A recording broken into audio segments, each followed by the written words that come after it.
Insurance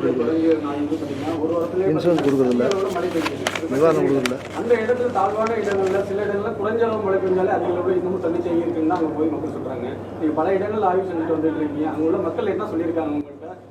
அதாவது மக்கள் பொறுத்த வரைக்கும் இன்றைக்கு விவசாயிகள் உற்பத்தி செய்யப்பட்ட நெல்லை பல நாட்கள் நாங்கள் கொண்டு வந்து நேரடி கொள்முதலுக்கு முன்னாலேயும் சாலையிலும் குவிச்சு வச்ச நெல்லை கொள்முதல் செய்யவில்லை என்பதுதான் பிரதான கோரிக்கையை வச்சிருக்கிறாங்க. இதுதான் மிக மிக முக்கியமாக இருக்குது. அதோட அதிமுக ஆட்சி இருக்கின்ற பொழுது விவசாயிகள் வறட்சியால் பாதிக்கப்பட்டாலும் நாங்கள் நிவாரணம் கொடுத்தோம். புயல் வெள்ளம் இப்படி பண்ண இயற்கை சீற்றத்தால் பேரிடி வருகின்ற காலத்தில் விவசாயிகள் பாதிக்கப்பட்டு விவசாயிகள் பயிர்கள் சேதமடைந்தால், விளைச்சல் சேதமடைந்தால் அதற்குண்டான நிவாரணம் கொடுத்தது அதிமுக அரசு. பயிர் காப்பீட்டு திட்டத்தில் இந்தியாவிலேயே நம்முடைய தமிழ்நாடு விவசாயிகளுக்கு தான் அதிகமாக இழப்பீட்டுத் தொகையை பெற்றுத்தந்த அரசாங்கம் அதிமுக அரசாங்கம். பயிர் இன்சூரன்ஸ் திட்டத்தின் மூலமாக அதிகமாக இழப்பீட்டுத் தொகை பெற்றுத்தந்த அதிமுக அரசாங்கம். அது மாதிரி விவசாயிகள்லாம் நம்ம போய் பார்க்கும்போது இது இப்படிப்பட்ட ஒரு சோதனையான நேரத்தில் விவசாயிகள் இன்றைக்கு அரசாங்கத்தை கோரிக்கை வச்சிருக்கோன்னா எங்களுக்கு இது மாதிரி பல முறை இப்படியும் பாய்ச்சிருக்கு இந்த ஆட்சியில், எங்களுக்கு இது வரைக்கும் எந்த நிவாரணம் கிடைக்கலன்ற ஒரு கருத்தை சொன்னாங்க. ஊடகத்தில் கூட பதிவு பண்ணிக்கிறீங்க. சார், டிபிசியில் நடக்கக்கூடிய சடலில் கூட முறைகேடு நடந்திருக்கு. அதுமாதிரி லாரி ஒப்பந்தங்களில் நிறைய முறைகேடு நடந்திருக்கு அங்கே இருக்க ஊழியர்களே சொல்கிறாங்க. அதை பற்றி கருத்து சொல்லுங்கள் சார். இருக்கிற மூட்டை முக்கியம் இதுதான். இப்போ இது சொன்னீங்களா இன்னும் நின்று போயிடும். இதை வச்சுக்கிட்டு இப்போ இருக்கிற மூட்டையை எடுக்க மாட்டாங்க. புரியுதுங்களா? ஏற்கனவே விவசாயி தத்தளிச்சிட்டு இருக்கிறான், கடனில் தத்தளிச்சிட்டு இருக்கிறான். இன்றைக்கு உற்பத்தி செய்யப்பட்ட நெல்லை விற்பனை செய்ய முடியாத ஒரு சூழ்நிலை இருக்கிறான். நீங்கள் இதெல்லாம் போய் தோண்டி எடுத்தோமா இதை காரணம் காட்டி அப்படியே போட்டுருவாங்க. அப்புறம் இருக்கிற நெல்லை கொள்முதல் செய்ய முடியாது.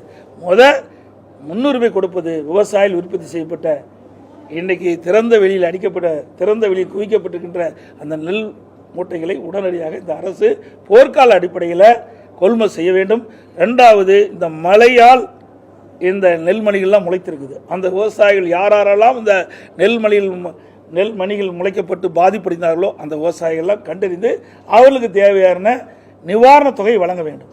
இன்னொன்று, இந்த தொடர் மழையின் காரணமாக அறுவடைக்கு தயாரிருந்த நெற்பயிரெல்லாம் முளைச்சி போச்சு, அந்த வயல்லையே முளைச்சிட்டுது நெல்மணிகள்லாம். அப்படி அந்த பாதிக்கப்பட்ட விவசாயிகளுக்கு கண்டறிந்து அவர்களுக்கும் நிவாரண உதவி இந்த அரசு வழங்க வேண்டும். தமிழகத்தில் முறையான பயிர் பாதுகாப்பு முறையான பயிர் பாதுகாப்பு திட்டம் எதுவுமே இல்லை அப்படின்னு சொல்லிட்டு விவசாயிகள் இப்போ வரைக்கும் இருக்காங்க. இந்த இடத்துல கூட ஒத்து வராதுங்கிற மாதிரி தான் விவசாயிகளோட கருத்து இருக்கு. அதாவது இந்த அரசாங்கம் எப்பொழுது அமைக்கப்பட்டதோ, எப்பொழுது ஆட்சிக்கு வந்தோ அதிலிருந்து விவசாயிகளுக்கு எந்த நன்மையும் கிடைச்ச மாதிரி தெரியல. இதே அனைத்து இந்திய அண்ணா திராவிட முன்னேற்ற கழக அரசு இருக்கின்ற பொழுது 2 முறை விவசாயிகள் இந்த வெள்ளச்சேதத்தால் பாதிக்கப்பட்ட பொழுது 2 முறை நாங்கள் பயிர் காப்பீட்டு திட்டமாக கொடுத்தோம், இழப்பீடும் கொடுத்தோம்.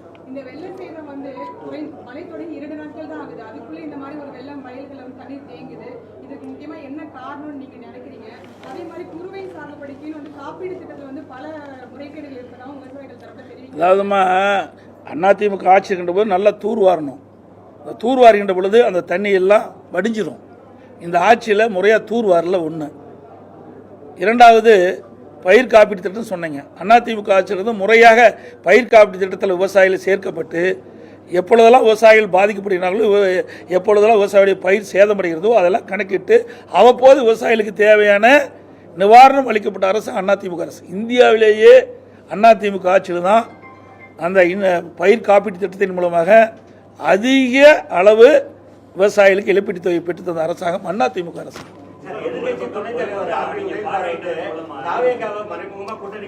சார், அதெல்லாம் அவருடைய கருத்து, சொந்த கருத்து. ஒவ்வொரு கட்சி, எங்கள் கட்சியில் இருக்காங்க, ஒவ்வொரு கருத்து சொல்கிறாங்க. அதை விடுங்க, முக்கியமான விஷயத்துக்கு வாங்க. விவசாயிகளுடைய பிரச்சனைக்கு தான் நான் வந்திருக்கிறேன்.